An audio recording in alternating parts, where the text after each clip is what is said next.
For years, Iowa State has been missing something to get them to that next level. And for years, Iowa State has been lackluster at special teams. All of that changes right now.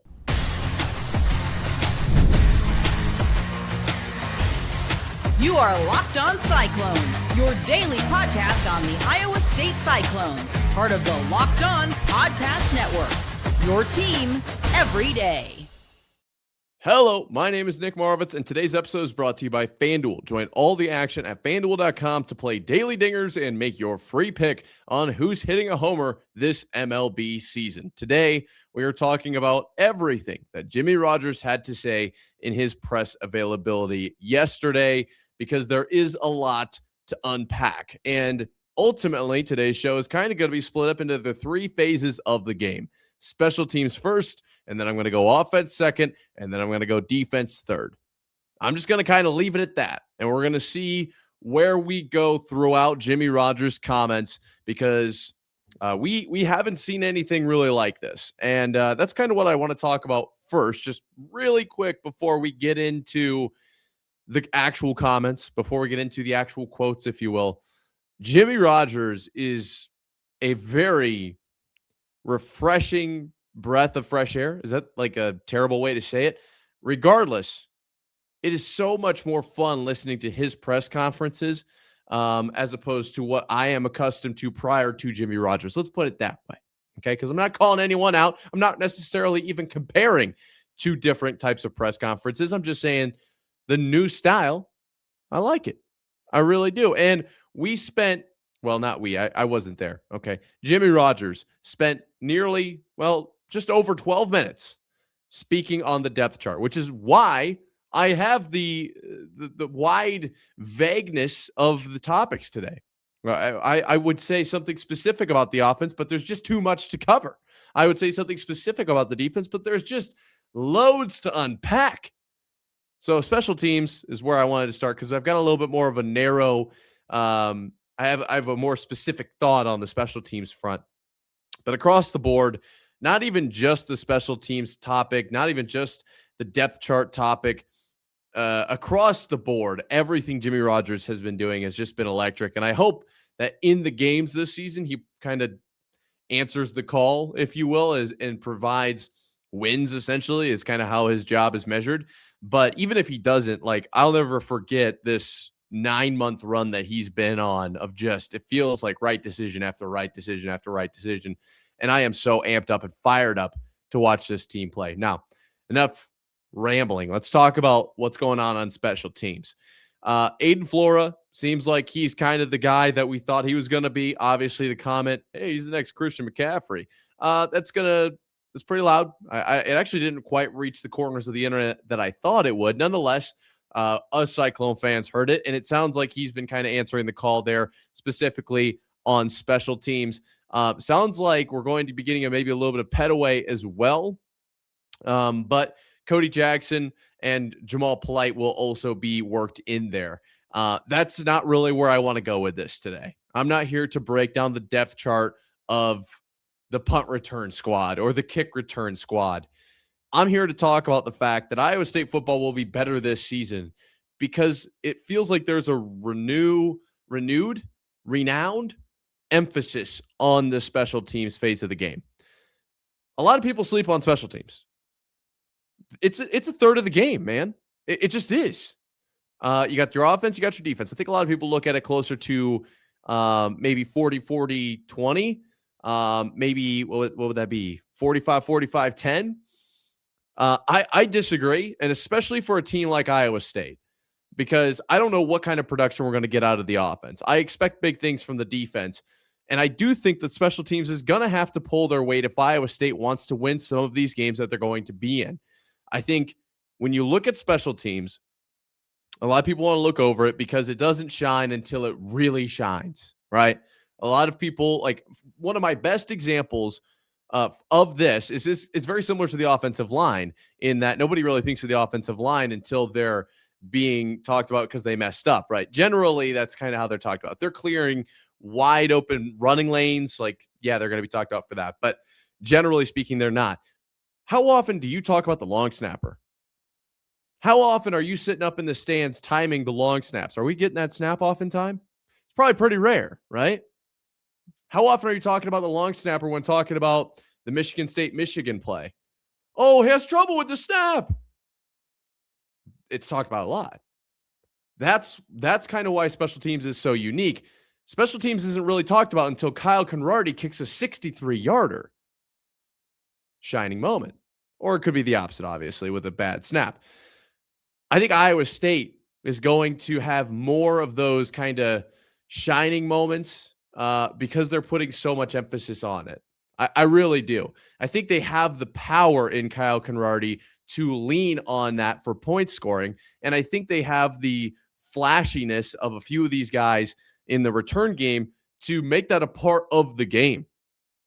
Some teams, I think, generally just try to avoid the dull moments, and you get by doing the bare minimum. You don't need the flashy moments, right? As far as special teams goes, I could see Iowa State taking the stance of, we're going to try to win the game in special teams. When you get down to the last few seconds of the game and you look back, how many extra points were missed? How many field goals were missed? How many opportunities were missed in the punt return game? How many opportunities were missed in the kick return game? Those small moments can really build up over the course of a game. And for Iowa State, I hate to say it, but it's kind of looking like they're not really going to have a lot of leniency on missing those kinds of moments. I would say up until this point, from what I've seen, this coaching staff understands that, and they're putting the right emphasis into it. Iowa State, I would say up until really this team, all of the Iowa State football I've ever watched has been, if we're returning a punt, if we're punting the ball, I wouldn't say kicking off or kicking a field goal, but if we're returning a kickoff, and if you're blocking a field goal, that's like more defense than it is special teams, to be honest. But those select few instances, you hold your breath if you're an Iowa State fan. You do. You don't. Everybody knows exactly what play I'm thinking of when I talk about Iowa State special teams blunders, and that's not even the only one. Okay, I feel like it's going to be the opposite now. When Iowa State's in a position, special teams wise, there's no longer that, ooh, I really hope. No, it's like, this is an opportunity. This is where we've got some of our best playmakers on the field. This is where we've done more preparation than our opponents. I've talked about Caden a few times, Caden Weegan out at Iowa, because I knew him. Very cool guy. That was the sense that I got from Iowa fans. And I could be incorrect in that, but that was the sense I got from Iowa fans. Anytime it was a punt return or a kick return, if Caden got the ball, and of course, Iowa State defended him very, very well last season. Let's not forget, this is still an Iowa State channel. Did not have anywhere to go last year. And that was a shining moment for Iowa State as far as special teams goes. But whenever the Iowa fan base saw the Jet out on the field, they felt hope. And I think Iowa State special teams can be that this year. I truly think Aidan Flora can provide that hope for Iowa State. I truly think the way that this coaching staff is treating special teams, we could see that be the separating factor in a few of these games. So you're going to see all these people, well, who's the better quarterback? Well, who's the better defensive line? We did this for a lot of previews last season. I did this, I know, in the Cy-Hawk game, and I'm pretty sure we did this position by position multiple times on Farmageddon Fridays leading up to the kickoff of the entire college football season. Offensive line, defensive line, linebackers, corners, safeties, maybe just a secondary, running back, quarterback, tight ends, offensive line. I don't even know what I said, offensive line, defensive line. I don't remember how many times we talked about punt return unit, kick return unit. Who's the better kicker? For Iowa State, I think that could be a legit piece of the puzzle this upcoming season. And I truly think that could be a reason why Iowa State wins some games. Now, is that going to win them every game? No, probably not. But is there going to be a game where they just took a little, it's like a percentage at a time. They took a percent here, took a percent here, took a percent here. Now at the end of the game, they're in a position to win. Or they did all the things right in special teams along the way, and all of a sudden at the end, special teams is what sets them over the edge. Very possible. And I am actually very much excited, and I would say even thrilled to hear the way that this special teams unit is being treated. It's not being treated like, yeah, we're going to try to clean up some stuff. And no. Special teams is an area where Iowa State can really move the needle this upcoming season. And I could not be more thrilled. Yet again, another example of Jimmy Rogers just absolutely crushing it. To dive deeper into his press conference that was just so electric, we're going to talk about the offense. There's a lot to unpack here, a lot of thoughts, a lot of names, a lot of depth chart talk. We're going to talk about that coming up right here after this. But first, a word from our friends over at FanDuel. Baseball fans, if you think you know who's hitting a homer today, FanDuel is giving you a free chance to call your shot with daily dingers. It's easy to play. Just make your free pick for who you think will hit a home run in their game. If you're right, you'll receive a profit boost to use on your next bet for a chance at extra winnings. Best of all, you can make a free pick every day throughout the MLB season.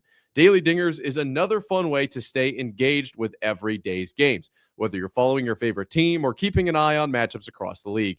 Every game has someone capable of going deep. Now you get the chance to make your prediction before first pitch. We are narrowing in on the return of college football, okay? But in the meantime, we're still kind of in that period of the summer where, okay, is it golf? Is it baseball's really what's going on every single day? It's really what's getting me through right now. And the resurgence of Boston was super fun.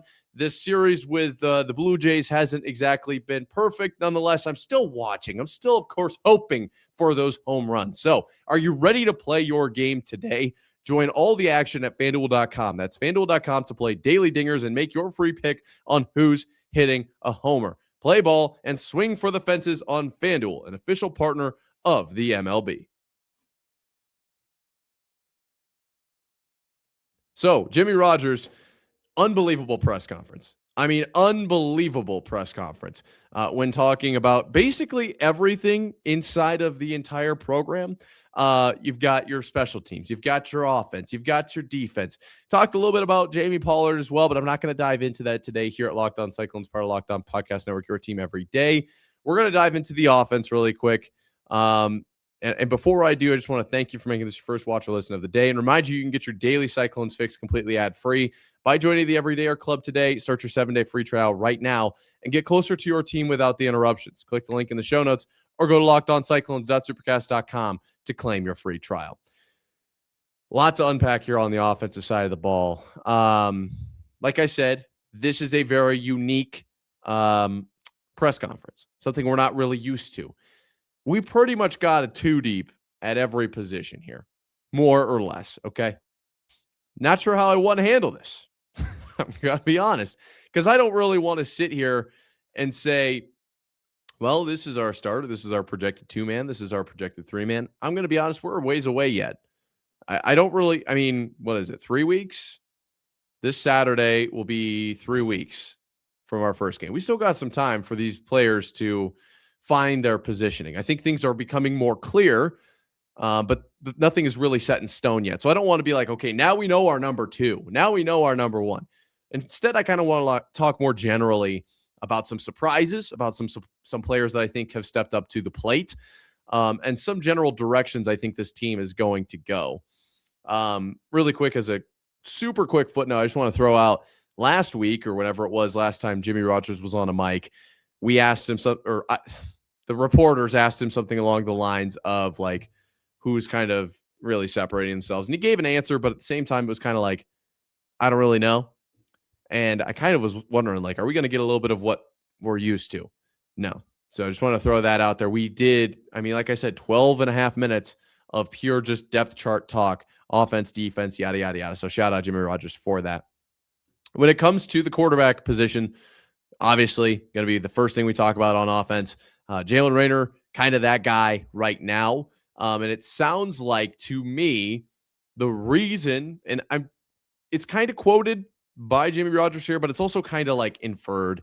It sounds to me like the reason he's really taking over that starter position, that number 1 quarterback spot, is because of the mental side of the game.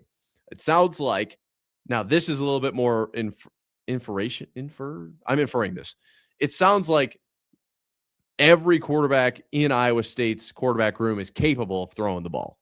There's a lack of physical mistakes to an extent, right, within region of each other. It's more about the mental side of the game. So being able to take in an entire pro style play call and then recite that entire pro style play call, get up to the line, understand what is going on, right? What is your team doing? What is their team doing? Which in this case, obviously, is the offense and the defense are both Iowa State, but on game day, it'll be the opposing team. So what is your team doing? What is their team doing? What are they coming out? What are they pretending to do? What are they showing? What have they done in the past in this situation? What adjustments can we make? Sounds like Jalen Raynor has really excelled in that department, which is extremely exciting because up until this point, which this was really kind of the first definitive he's excelling in this moment. Up until this point, I've mostly been excited about Jalen Raynor's legs. I think he's going to pass the ball really well, but one of the predictions I made for this upcoming season was that Jalen Raynor would rush for 500 yards. That's kind of an element of Iowa State's offense that I thought was going to be expanded upon, was generally speaking the run game, but more specifically the quarterback rushing with the ball. If Jalen Raynor has that cerebral ability, the ability to scan what the defense is doing, understand what, obviously as a quarterback, I'm not giving any quarterback a bunch of credit for understanding what everyone's doing. That's your job. But understanding what everyone's doing and how the defense would affect that and how they are going to affect the defense and how can we shift that? And well, if they're lining up at a 9 tech, then we need to make a small adjustment here. We need to make a major adjustment. Is he going to blitz? If he's going to blitz, we need to slide this protection. If we're sliding this protection, this play isn't really going to work. Let's go ahead and just change the whole thing. That's the kind of understanding of the offense that you want from your quarterback, and I think can make a huge difference. Everybody wants to talk about quarterbacks when the season's over, okay? I don't know if everyone here, at least in this room, I like to watch the NFL. I don't know if you like to watch the NFL, but when the season ends for college football and we have these training day camps or pro days, everyone wants to talk about the throws being made. 60-yard, just right and stride in a bucket, the arm strength. Ooh, rolling out away from the ball, flicking it with the wrist, 60 yards downfield right into a bucket. I feel like everybody knows kind of which quarterback I'm talking about. Was a great throw? Yes. Did the player actually pan out? Well, I suppose at this point we could probably say no. Why do we get so excited about those throws and why do they not always work out? Well, it's the talent of the arm that we're seeing. It's the talent of the legs or whatever.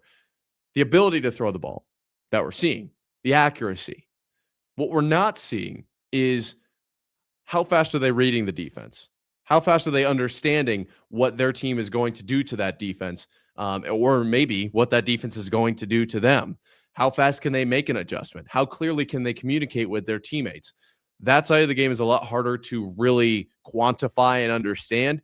And when your quarterback, because every quarterback at the D1 level is talented. Every quarterback in the NFL is talented. What sets them apart is generally the mental side of the game, the cerebral part of the game. If Jalen Raynor is on the same level physically as most other quarterbacks in college football, at least to a certain degree, mentally is where he's going to excel. And I'm thrilled. If he's really in the camp that he's in, I could see Iowa State going a long ways because accuracy matters and arm strength matters and all of that matters. But at the end of the day, you can't just let a guy run right through the middle because you set up the protection wrong. Like that's going to be on you every step of the way. Couple other positions here that I do want to hit on. I'll probably bleed over into the third segment here. Flora and Petaway are kind of the two running backs, which you'll notice I talked about them already. Seems like we're going to basically get our running back duo on the return side of things as well. Kind of what I was talking about by prioritizing that return game. If you got two playmakers, put them on the field as much as you can. And so it seems like those are going to be the two guys. Arnold Barnes is learning the playbook. And it seems like he could be a guy, maybe Caleb Francois. River Peppers is coming back slowly, but certainly, progressing. I would say Gabe Wilson was brought up. I'm not going to put him in the same category as these guys. Nonetheless, I'm going to shift, the wide receivers and the tight ends and the offensive line. I'll talk about them in just a second here. Really, it comes down to Jalen Raynor and his mental side of the game. It doesn't get talked about if it's a problem. It gets talked about because it's a bright side. And I think that could be something that excels or sends Iowa State to more wins, right? Sends Iowa State to that next level. I'm excited about this team. I really think this team could be great, and we haven't even gotten to the defense yet. Stick around. We're doing that coming up right here after this. But first, a word from our friends over at The Game. Since 1986, The Game has been creating classic college hats that fans are proud to wear. Whether you're an alumni, current student, season ticket holder, or simply someone who never misses a game, a great college hat is more than just apparel. It's a way to represent your school wherever you go. This year, The Game is celebrating its 40th anniversary by giving fans a chance to save on some of their most iconic college hats. If you've been thinking about replacing an old favorite or adding a new one to your collection, now is the perfect time. I love my collection of college gear, whether it's for Iowa State or for other colleges around the country. Each one to me is special because, yes, I have it for a reason, but also each one is tied to a memory, a game that I went to, a conversation that I had. And so anytime I get something new, I love wearing it out because then when I see it just hanging in my closet, I'm not even wearing it.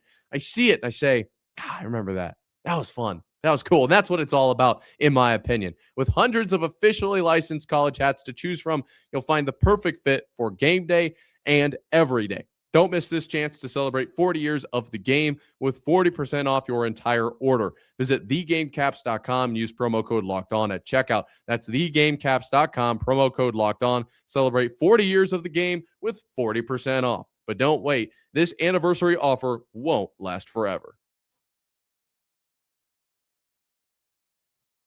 Little bit of offense, a lot of defense to wrap up today's show. A lot of Jimmy Rogers being the greatest coach of all time. I said it. All right. I've been thinking it for months. I just had to come out and say it. He's the greatest coach of all time. And I might have to eat those words. My goodness, am I enjoying him being our head coach, the Iowa State head coach so far. Wrapping up the offense really quick. Couple offensive linemen are starting to separate themselves. I don't know, based on these comments, who's going to be the starting five. Okay. And we could throw names around all we want. Right now, I've been like this. I guess I could compare them to some of the transfers and where we expected them to be. But for the most part, I'm just kind of looking at like, what's the starting five going to be? I'm not looking at the talent of each individual player as much. It does matter to me that we're starting to see some separation, though. That's really how I'm looking at the offensive line comments from Coach Jimmy Rogers. When it comes to wide receiver, I always wondered about this guy, but I didn't know if it was maybe a product of a weird sample size. Cody Jackson might be the guy for Iowa State. Evan Boyd and Carter Pabst were talked about as well, but Cody Jackson had a great spring showcase. Think he might be the guy. There are other names, right, that I could be excited about. I think maybe I would throw Fortenberry in there maybe as well. But I think this is going to be a wide receiver group by committee. I want to see if there is a wide receiver one. Sounds like it might be Cody Jackson, might not be. But when it comes to the tight end group, I would say that it's probably more so even the what was the word I literally just had? I just said it. Tight end group by committee almost.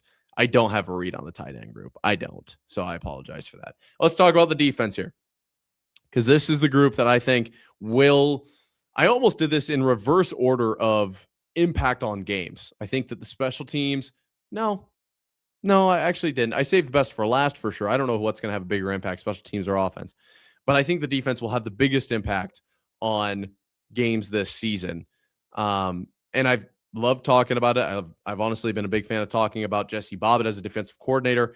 But this team, this squad, this roster – is very, very good from top to bottom. I think that the defensive line is the best by far. When we did that when I was ranking the position groups, I would say I'm probably a bigger fan of the defensive ends right now, but the defensive, like interior defensive linemen, are going to be very, very good as well. And that's where I want to start. Couple names: Bryson Lamb. We've got Max Balloon. We got Kamari Moore is still showing some flashes as well. That's a group that I think could be really, really good. Don't forget about Hawk either. I mean, we could be seeing a very, very good run defense out of this defensive tackle group up front.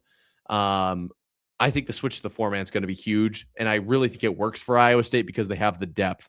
Whenever I've been asked, essentially, of myself to kind of talk about some of the top players, I can't really pick one or two when it comes to the defensive line as a whole, but specifically like D tackle, because I think that there is so many options, or there are so many options. There's so much talent on that defensive line that I have a hard time picking out a few players. I think that means that they have the depth to run a four-man front with no issues. And the rest of that four-man front would be the D end. Couple names that were talked about. Isaac Terrell, not a shocker there. Crawford, I think Caden Crawford could be really good. I know that Iowa fans are going to be pretty loud about that, right? That's going to be a thing. But I actually think he could be great. I think the time he spent out at South Dakota, it says a lot. Don't sleep on Janikowski either. I really think this D-end group is going to be very, very good. Linebacker is a group that I haven't talked a whole lot about because I honestly think doesn't matter all that much. I think that the system benefits the linebacker significantly, and there's not going to be a huge dependence on the ability of the linebacker. To be honest, obviously you have to be a good player, but I don't think it's like as put on an island necessarily. They're going to get a lot of help from the defensive line is kind of what I'm trying to say. I would look at Trest's next line right now as maybe being that guy. Schlimgen, really smart, unbelievable guy. I think the experience with this scheme that was mentioned, I think that'll be a big part of this linebacker group. I don't know what the timing as far as like how many reps these guys are going to get will look like, but I also don't really care, to be honest. Couple names brought up at the cornerback group, Coffey and Ngoye. What did I say? I feel pretty good about that one. Seth Johnson also, feel really good about that group. I do think Benny Ngoye will take that next step this season. I've said I think David Coffey could be that guy. Drew Surges, a returner for Iowa State at safety. And then I would maybe look at Harper. Deron Goodman, I'm curious about his comments towards Goodman, but nonetheless, the safety and cornerback group, we might be able to hold our own. Now, here's the thing when it comes to the injury situation. Jimmy Rogers, very transparent about the injuries, very transparent about, oh, this guy was kind of banged up. It was early on. It's nothing really to worry about. Oh, this guy felt this, did this, whatever. Love that. Also, it seems like that kind of transparency shows that they care, if that makes sense, right? When you're being kind of secretive, to me, it's kind of like, we don't really want to tell you what's really going on. I love this concept of like, look, we're just going to tell you what happened because there's not much you can really do about injuries. And we're doing everything we can to prevent those as much as possible. And so even if Iowa State doesn't have the most depth, this coaching staff, I feel pretty good about them being in charge. It seems like they're very much centered around player safety, player health, getting them in the best positions possible and keeping them on the field. Talked about a few guys, nothing to huge note in my opinion. But the biggest thing I drew from the injury conversation was really that they care, I think, about this these players. Duh. I mean, it's kind of like the point. Nonetheless, that's all I've got for you today. Curious what your thoughts on Jimmy Rogers are as a whole. As the head coach of Iowa State, I feel like he's just absolutely crushed it. And these press conferences are so much fun to watch. I cannot be more excited about what this upcoming season is going to look like. I think this team's going to be great. That being said, that's all I've got for today. Until next time, Cyclone fans, sayonara.